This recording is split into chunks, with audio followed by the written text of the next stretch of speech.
الله ربي والإسلام ديني ومحمدا رسول الله.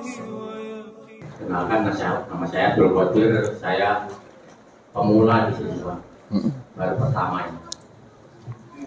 Ya Pak. Nama di sini telah mendengarkan kajian tentang tobat tadi.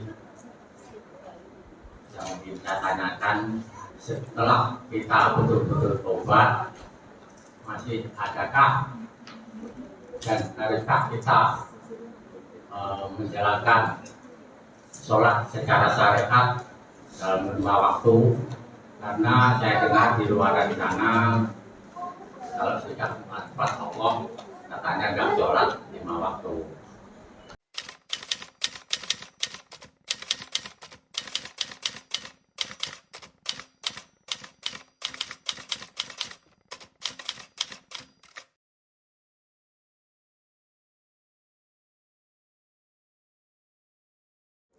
Yang kedua, apakah orang yang sudah makrifat tidak lagi sholat? Gitu ya. Lihat. Ya, Allah katakan dalam surah Ali Imran. Kita beneran ayat dulu. Kul in kuntum tuhibbunallaha fattabi'uni yuhibbukumullahu wa yaghfir lakum dzunubakum. Siapa yang betul-betul cinta kepada Allah, fattabi'uni, maka ikuti aku. Aku tuh siapa tuh? Muhammad tuh. Karena Al-Quran tuh khitabnya, pembicaraannya kepada Muhammad. Kenapa Al-Quran itu pembicaraannya kepada Muhammad? Karena Al-Quran itu adalah mukjizat terbesar bagi Muhammad. Siapa yang betul-betul cinta kepada Allah, maka ikuti aku, kata Rasulullah. Karena Nabi itulah contoh uswatun hasanah dalam urusan dunia dan dalam urusan akhirat. Nah, contoh aku, hablum minan nasnya wa hablum minallahnya.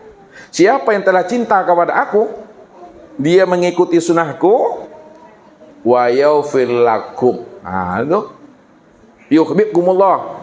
Allah pasti mencintaikan dirimu. Jadi mencintai Rasul sudah sama kita mencintai Allah. Siapa yang sudah mencintai Allah, maka Allah mencintai akan dirinya. Siapa yang dicintai Allah, wa yaghfir lakum, jangan risau dengan dosa-dosamu. Allah akan gugurkan dosa-dosamu itu kalau kamu sudah dicintai oleh Allah.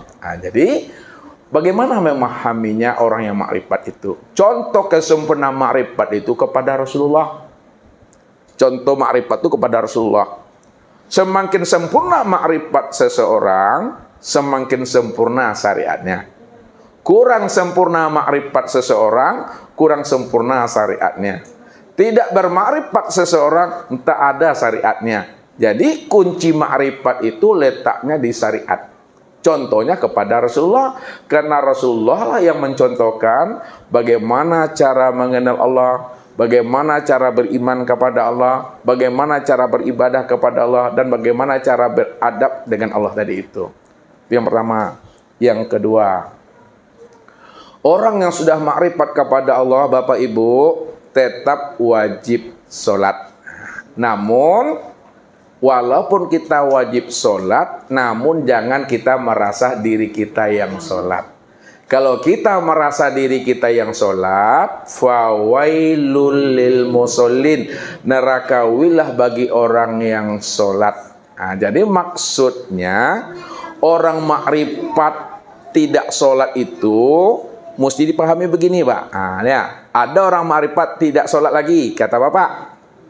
Kalimat itu mesti dipahami. Orang makrifat tidak lagi sholat, itu maksudnya dia tetap sholat, dia tetap beribadah. Namun yang sholat dan beribadah itu tidak ada lagi keakuan dirinya yang merasa dirinya yang sholat dan beribadah itu. Kalau tidak ada lagi keakuan dirinya yang merasa beribadah dan sholat, lalu siapa yang sholat itu sebenarnya? Yang sholat itu adalah Allah tadi. Aqimis sholata li zikri. Dirikanlah sholat untuk mengingat aku. Itu terjemah. Sebenarnya siapa si zikri? Zikri itu adalah salah satu nama daripada Allah. Kalaulah zikri itu salah satu nama pada Allah, maka zikri itu tiada lain dirinya Allah. Maka dirinya Allah itulah yang sholat. Dialah yang memuji akan dirinya sendiri. Apa kata Allah? Innani anallah. Sesungguhnya aku inilah Allah. La ilaha illa ana. Tidak ada lagi Tuhan yang wujud, ya, melainkan hanya aku. Fa'budni, maka sembahlah aku. Fa'budni itu maksudnya akulah yang menyembah akan diriku sendiri. Akulah yang memuji akan diriku sendiri. Tidak ada lagi yang menyembah dan memuji akan diriku melainkan aku yang semata-mata, karena aku cuma yang ada. Maka nyatanya aku itu bernama dengan Muhammad. Muhammad itu adalah nama aku, nama yang zahir aku. Wa ani'buduni hadza siratal mustaqim. Akulah yang menyembah dan memuji akan diriku sendiri. Itulah yang dikatakan Allah tadi. Kif ya Muhammad ana rabbaka usolli. Berhentilah engkau yang mengaku hai Muhammad. Ini Muhammad semuanya nih. Ibu-ibu, bapak-bapak, itu Muhammad. Tubuh itu.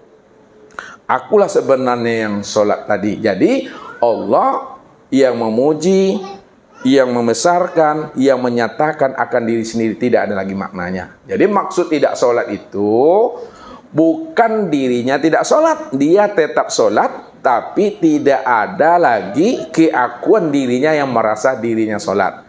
Sebab kalau masih ada keakuan dirinya yang merasa dirinya sholat, disitulah letaknya fawailul musholin. Contoh, bapak kan sholat kan? Nah, kalau bapak sholat, lalu bapak merasa diri bapak yang sholat itu, maka jatuh bapak kepada fawailul musholin. Kenapa? Wujuduka zanbun. Adanya diri bapak ibu yang merasa diri bapak ibu yang sholat itu dosa tuh. Nah, itu maksudnya. Namun kalau ada orang ma'rifat betul-betul ditinggalkan ibadah sholat, Ustadz heran. Dan mungkin Ustaz mau bertanya, siapa nabinya sebenarnya itu? Kalau nabinya masih Nabi Muhammad, sholat juga tuh. Tapi kalau dia nggak sholat, nabinya bukan Nabi Muhammad tuh. Ya, ini jangan sampai Bapak Ibu tidak sholat dengan memahami kaji ini. Salah nanti. Tetap Bapak Ibu sholat, tetap beribadah, tapi jangan diri Bapak Ibu yang merasa diri Bapak Ibu sholat dan beribadah. Jadi itu kuncinya. Kalau ada orang ma'rifat tidak sholat, jangan ikuti, karena orang ma'rifat tidak seperti itu. Ya, orang ma'rifat tetap dia sholat. Rasulullah lah contoh uswatan hasanahnya.